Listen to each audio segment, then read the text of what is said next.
everyone, welcome back to the Manna Chapel. I'm excited to be here and get to wrap up February with you all. These past weeks, we have heard from some incredible truths from Diane Axon and Andre Spell.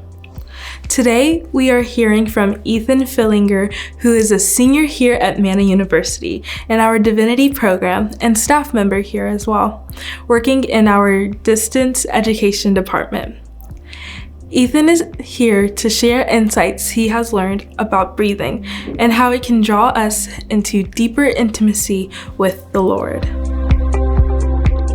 Sometimes we just need to breathe. Unfortunately, breathing is something some people really don't do well. The reason why we might not do it well is because we never really think about breathing. We just automatically do it. I mean, no one had to teach us how to breathe. And when was the last time you thought about actually breathing? But breathing is so important. You might be thinking, Ethan, what are you talking about? And why are you talking about breathing? This is not a biology lesson. And you're right, it's not a biology lesson. It's actually a profound biblical image. Genesis 2:7 states, "Then the Lord God formed a man from the dust of the ground." At that point, Adam was just dust and a piece of clay being molded by the hands of God, and he had no life in him yet. But then verse 7 goes on to say, "And God breathed into his nostrils the breath of life, and the man became a living being." Our breath is from God, and it's what keeps us alive. The first breath that Adam breathed wasn't just from the winds of the earth, but rather it was the direct breath of God. Breathing in the New Testament and the Old Testament is often referred as God's Spirit. When we are breathing in God's Spirit. Both the Hebrew word ruach and Greek pneuma means breath, wind, and/or spirit. I've been prophesied over multiple times in my life, and almost every time I was prophesied over, they would talk about breathing, but I never understood why.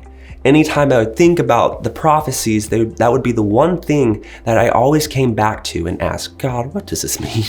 They say I'm holding my breath and I just need to breathe, but I feel like I am breathing just fine. It really didn't make any sense to me, and for the longest time, I never understood. Until one day, I was reading a book for one of my classes. This book is called Emotionally Healthy Spirituality. Try to say that 10 times over. Difficult. And it's actually in the devotional book that goes along with the book where I found the answer to what does it mean to truly breathe. It's at the very end of the devotional book in the appendix, and you can miss it if you just read the chapters and nothing else. And I know I'm guilty of often not reading further than I really have to, but this time I read on, and it reads like this. Breath prayer is similar to silent prayer in that it can be done at any time, for we are always breathing. In Scripture, breath is a metaphor for the Spirit of God. It is through breath that God gives life, Genesis 2:7, just like we just read. And it's through breath that Jesus gives the Holy Spirit, John 20:22. The following are a few guidelines to help you practice breath prayer. Sit upright in a silent place. Draw your attention to your breathing. Breathe from your diaphragm, allowing your abdomen to rise and fall easily. Don't force your breath or breathe too quickly. Whenever your thoughts wander, bring your attention back to your breath.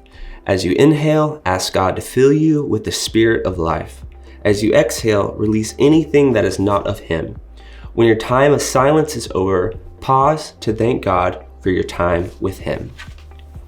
It briefly mentioned John 20:22, and that's where Jesus appeared to the disciples after His resurrection, and He breathed on them and said, "Receive the Holy Spirit."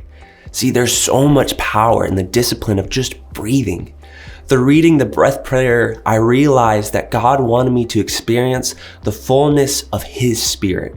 Not just going through my everyday routine, breathing like I always normally do, but actually taking the time to stop, breathe, and draw my attention to the breath of life which He has placed in all of us, the Holy Spirit, the sustainer of all life.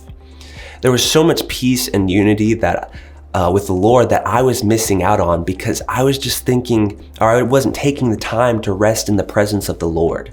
Job 33:4 reads, "The Spirit of God has made me, and the breath of the Almighty gives me life." So often, different religions try to take breathing and make some religious practice of their own, but really, God is the author of breathing. So I encourage you, take time to stop what you're doing, even in the midst of work or that paper that you are stressing out over that's due in a couple hours. Get in a silent place. Draw your attention to your breath. Breathe into your diaphragm, asking the Holy Spirit to fill you, and then breathe out whatever is not of Him. You might find that you will actually have more energy and a refocused mind to finish all that you need to do. I try to do this practice when I wake up, before I go to sleep, or any time that I'm feeling stressed, anxious, or weary, or any time in between. There is power to be found in the silent time with the Lord. And even if you don't hear God and all you hear is silence, just know God is never absent. He gave us access to the Holy Spirit for a reason, to be a guide and a helper for our life. So let's allow the Holy Spirit to help us, and it can be as simple as just breathing. Who knew breathing can be a practice we can use to find deeper intimacy with our Heavenly Father? Something that I find myself coming back to is that God created the world by speaking. However, He handcrafted us and then breathed life into our nostrils. I encourage you to take time this week and follow the steps Ethan shared. Slow down, focus in on the Holy Spirit, and allow yourself to rest in His simplicity. As always, if you need any prayer or someone to talk to, we are here for you. We love getting to talk with you and to serve you better. So contact us. Come back next week as we jump into a new month and another Manna Chapel. See you later.